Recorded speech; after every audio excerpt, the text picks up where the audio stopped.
cette séance, la séance d'aujourd'hui, elle sera dédiée à un outil, mais vraiment indispensable. Je dirais, c'est un must-have pour la réalisation de toute étude quantitative. On ne peut pas se passer du questionnaire. Donc aujourd'hui, vous l'avez bien deviné, on va traiter du questionnaire. On va traiter du questionnaire selon un certain nombre d'angles. Donc le questionnaire euh, dans sa globalité, on va voir un peu dans le détail comment va se dérouler cette séance, quelles sont les différentes thématiques qui vont être abordées.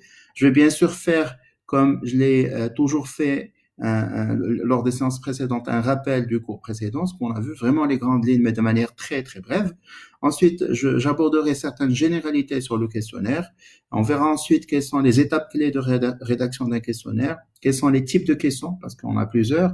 On verra qu'on va avoir des questions ouvertes, des questions fermées, mais pas que. Il y a d'autres types de questions que j'aimerais et je souhaiterais partager avec vous parce que il s'agit pas de dire je veux rédiger un questionnaire, je veux mener une étude, que ce soit dans un cadre professionnel ou là dans un cadre pédagogique et se dire ok je veux mener une étude, je vais poser les questions qui me passent par la tête. Non, il y a des règles et ces règles on va les voir. On va aussi voir les règles d'or, les do's and don'ts, qu'est-ce qu'il faut faire, qu'est-ce qu'il ne faut pas faire au moment de rédiger un questionnaire pour qu'il ait l'air, ou en tout cas qu'il soit professionnel et qu'il réponde aux objectifs qu'on lui aura assignés. Et enfin, on arrivera sur une structure type, globalement dans un questionnaire, par quoi on commence, sur quoi on enchaîne et par quoi on finit justement un questionnaire. Alors, si vous permettez, si vous avez des questions, n'hésitez pas à les poser dans le chat. Je n'hésiterai pas à y répondre, mais si vous le permettez, je le ferai qu'à la fin pour ne pas perturber le déroulement de ce live, de cette présentation, s'il vous plaît. OK? Donc, n'hésitez pas à poser toutes vos questions, à interagir avec moi. Je répondrai vraiment à toutes les questions. Si on n'arrive pas à y répondre aujourd'hui, ben, je ferai en sorte de revenir vers vous par la suite ou là vous répondre soit sur Facebook ou là sur LinkedIn, etc. Donc, je serai joignable par tous les moyens que vous connaissez. Alors, pour faire un petit rappel du cours précédent, donc 3 points clés qu'il faudrait retenir des séances précédentes, en tout cas, surtout de la séance numéro 2 qui a eu la semaine dernière, c'est qu'on a parlé des principaux types d'études de marché. On a parlé des études qualitatives versus les études quantitatives. On a parlé des études barométriques, des études ad hoc, des panels. On a parlé des études omnibus. En tout cas, on a évoqué un certain nombre d'études, de types d'études. C'est certainement pas exhaustif, mais en tout cas, j'ai essayé d'être le plus large et le plus exhaustif possible. Ensuite, on a parlé aussi des grandes étapes d'une étude de marché. On n'en a pas encore fini. On est toujours dans les étapes d'une étude de marché. Et là, on est au stade du questionnaire. Donc, c'est ce qu'on va voir et on va traiter en profondeur aujourd'hui. Et on a étudié ensemble le cas, un cas, une étude de cas, l'entreprise ABC, qui est une entreprise qui industrielle, qui agit sur un certain nombre de secteurs et qui s'intéresse au secteur ou à l'activité des jus de fruits. Donc, on a vu un peu quelle est la problématique, comment l'aborder, quelle est la méthodologie à suivre, etc. Et donc, justement, aujourd'hui, cette séance sur le questionnaire s'inscrit dans cette lignée. Donc, je vais vous expliquer un peu quelles sont les, les, les recommandations en matière de rédaction de questionnaires pour répondre à la problématique de l'entreprise ABC ou à n'importe quelle problématique de n'importe quelle autre marque. Alors, généralité, par rapport au questionnaire. Commençons par le commencement. On va commencer par une petite définition du questionnaire, une définition que vous pouvez trouver en ligne et qui nous vient. C'est une définition qui est donnée par Harper et Westphal. C'est deux chercheurs ou les deux éminents chercheurs en études de marché. Alors, c'est quoi un questionnaire? Un questionnaire, c'est d'abord une liste de questions. Donc, c'est des questions, comme on peut le penser. Donc, un questionnaire, d'où le nom questionnaire, parce qu'on pose des questions, qui peut comporter ou pas des propositions de réponses. Parce qu'on va voir qu'il y a des types de questions ouvertes ou là fermées, qu'il y a des types de questions spontanées ou là assistées, et c'est ce qui fait cette différenciation.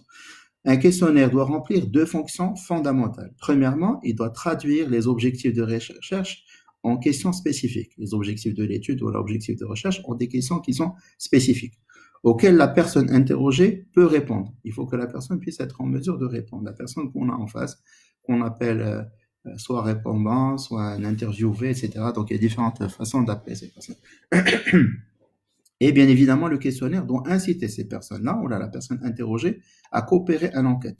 Toute je dirais, l'expertise d'un chercheur, c'est de formuler des questions ou là, d'élaborer un questionnaire de telle sorte à ce que les personnes qui sont interrogées puissent y répondre et puissent, et la volonté de collaborer et de coopérer pour répondre aux questions qui sont dans le cadre de ce questionnaire.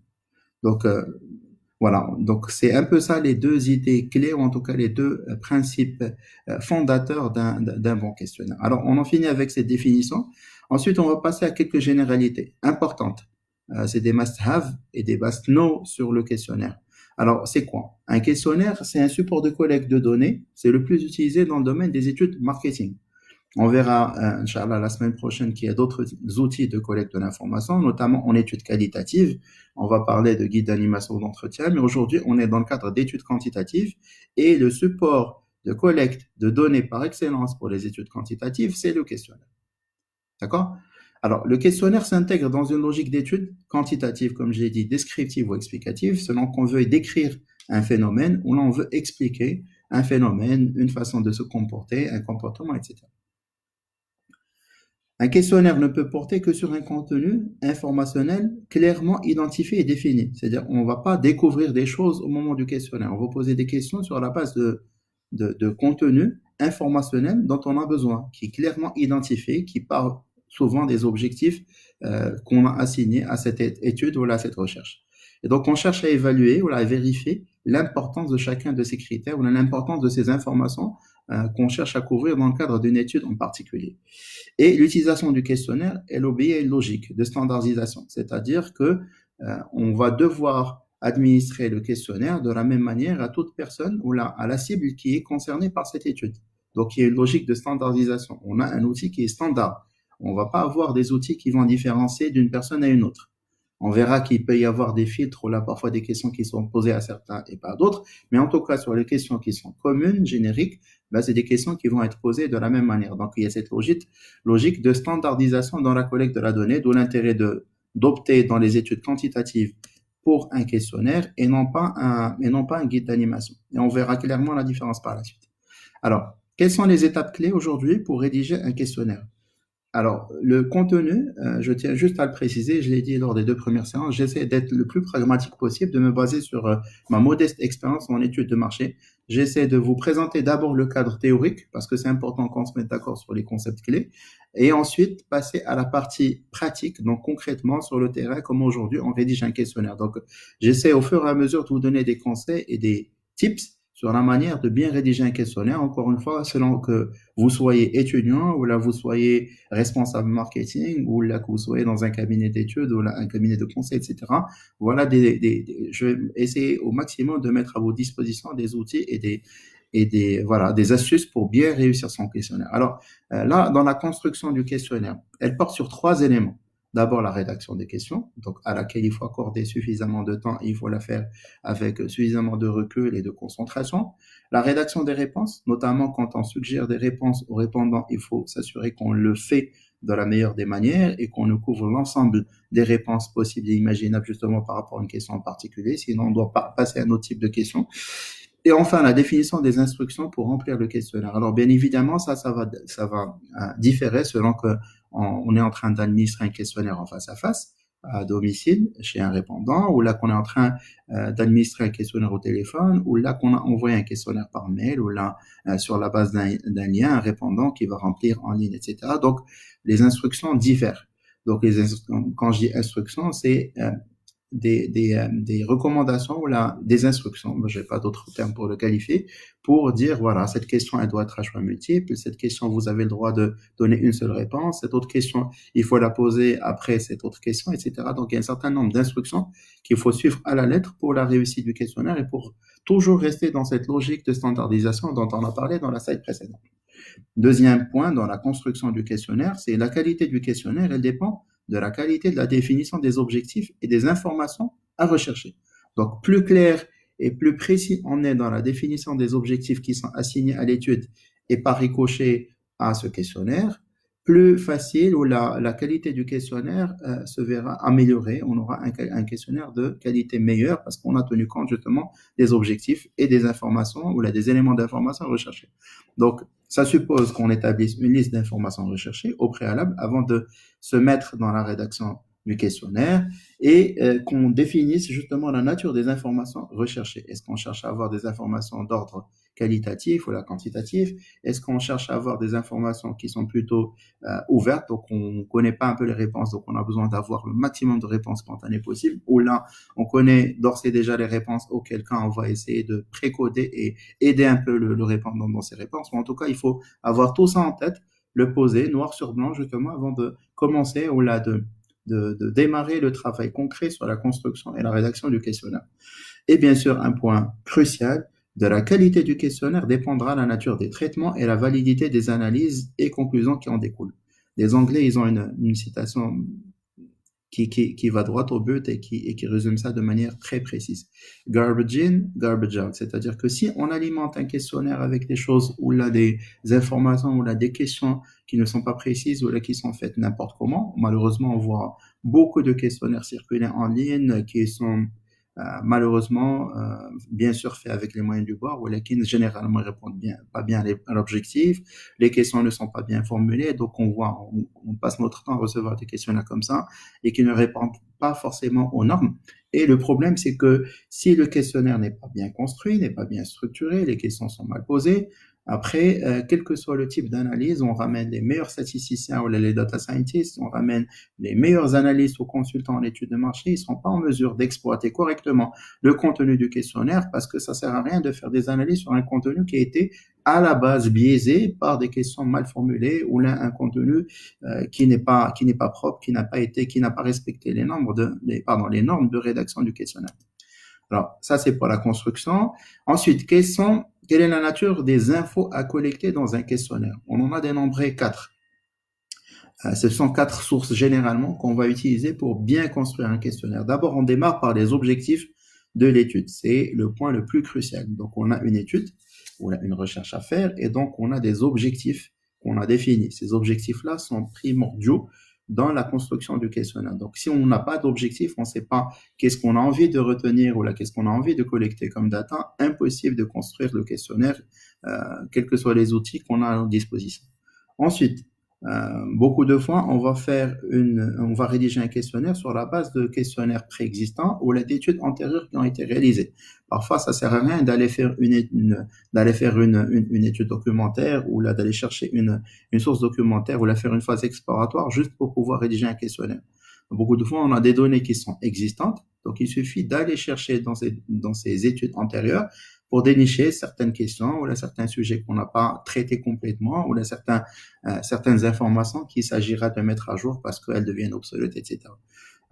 Comme dans certains cas, on peut aussi, bon ça c'est le troisième élément ou là, la troisième nature des informations à collecter, dans certains cas, on peut se fier aussi à des études documentaires ou là, des phases exploratoires. Phase exploratoire, il peut s'agir d'une étude qualitative, par exemple. Une fois qu'on a généralement ce qu'on fait, et je l'avais d'ailleurs abordé la semaine dernière dans le cas de l'entreprise ABC, on avait recommandé en termes d'approche méthodologique de commencer par une étude qualitative. Alors, généralement, l'étude qualitative, elle va nous permettre de comprendre le pourquoi des choses, le comment, etc., mais aussi nous permet de générer un certain nombre d'hypothèses ou d'insights qu'il s'agira par la suite de venir valider en étude quantitative. Donc, au moment de rédiger un questionnaire de l'étude quantitative, notamment dans le cadre de cette étude d'usage et attitude qu'on a suggéré, recommandé pour l'entreprise ABC, on va se fier, on va se baser un peu sur ce qui est ressorti au niveau de la phase qualitative, souvent pour déterminer ou la définir des attributs d'image, pour définir des habitudes d'usage, etc. Donc, on va se fier à ces données-là, ou bien à des sources documentaires, des données qui sont existantes, qu'on ira chercher et creuser pour retirer, ou en tout cas définir des types d'informations à collecter ou à inclure dans le questionnaire. Je vous prie d'excuser ma voix, elle est un peu index, donc voilà, j'ai pris un petit coup de froid. Mais ne vous inquiétez pas, tout va bien. Enfin, la dernière source d'information pour les questions du questionnaire, c'est aussi les points de vue d'experts. Et là, de manière spécifique, quand on fait des études très techniques ou des études qui portent sur des sujets parfois d'ordre médical ou là au niveau architectural ou là des choses comme ça, donc mais fait habas, c'est toujours utile de se fier. Maintenant, quand on travaille sur une étude médicale, on est un chargé d'études, on est un consultant en études de marché, on est un responsable marketing, on n'est pas expert dans le domaine médical. Donc, le domaine médical, il y a tout le corps médical que je salue vivement à cette occasion, justement, pour tous les efforts qu'ils sont en train de fournir, pour tous les risques qu'ils sont en train de prendre pour nous tous. L'EFRCOM et bon courage dans votre mission. Mais en tout cas, pour revenir à mon exemple, quand on fait une étude euh, sur un domaine médical, c'est important de se faire accompagner, en tout cas de demander l'aide d'un médecin, d'un spécialiste, d'un pharmacien, etc. Quand on fait une étude sur un domaine qui porte sur l'architecture, ça m'a fait un baisse de se fier aussi et de demander l'avis et le support d'architectes, etc., etc. Donc c'est là le point de vue des experts sur certaines études particulières et pointues est extrêmement important. Alors, ensuite, quelles sont les questions à se poser ou les interrogations à formuler, à se poser avant de formuler une question? On ne vient pas, mes chéris Kenji, ou Sangolo, ok, réagir à la question telle que je le souhaite. Non, il y a un certain nombre de règles à respecter et des questions à se poser soi-même avant de rédiger n'importe quelle question. D'abord, se dire est-ce que la question est nécessaire? Nécessaire dans le sens, est-ce qu'elle fournit une information utile, must have, ou là, ce qu'on appelle en anglais juste nice to have. C'est juste une question qu'on a envie d'injecter parce que ça nous fait plaisir d'avoir cette information. Niet. C'est contrairement, ou là, c'est complètement contradictoire avec l'esprit même de rédaction d'un questionnaire. Est-ce que l'objectif peut être atteint sans cette question? Si on considère qu'on peut quand même atteindre l'objectif en faisant une analyse statistique, en recourant à une autre façon de faire, plutôt que de devoir obligatoirement poser une question, c'est toujours recommandé de le faire de cette manière. Dans un questionnaire, gardez ça en tête, moins on a de questions, mieux c'est. Plus court est le questionnaire, plus pertinents seront les réponses. Parce que quand on commence à avoir des questionnaires extrêmement longs, et malheureusement c'est une fâcheuse habitude qu'on peut avoir, généralement quand on a ça, on collecte de la donnée qui n'est pas exploitable ou là, qui peut être biaisée, etc. Donc voilà, c'est important justement de se poser ce genre de questions avant de commencer à travailler sur un questionnaire. Deuxième interrogation, est-ce que l'info recherchée peut être obtenue via une seule question?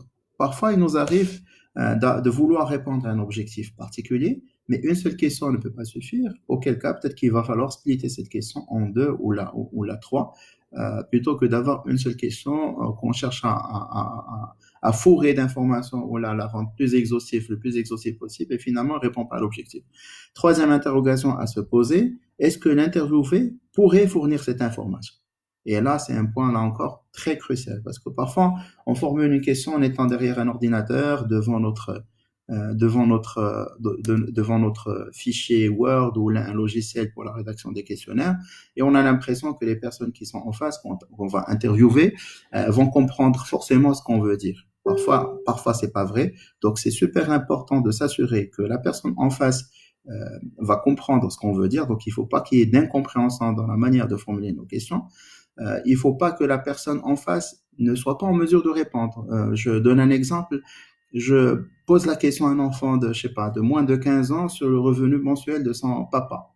Il le sait pas forcément, et donc on ne peut pas poser de questions justement à ce genre de profil sur des sujets des informations pour lesquelles ils ne peuvent pas avoir de réponse, juste par ignorance. C'est pas qu'ils veulent pas répondre, mais ils ignorent la réponse à cette question.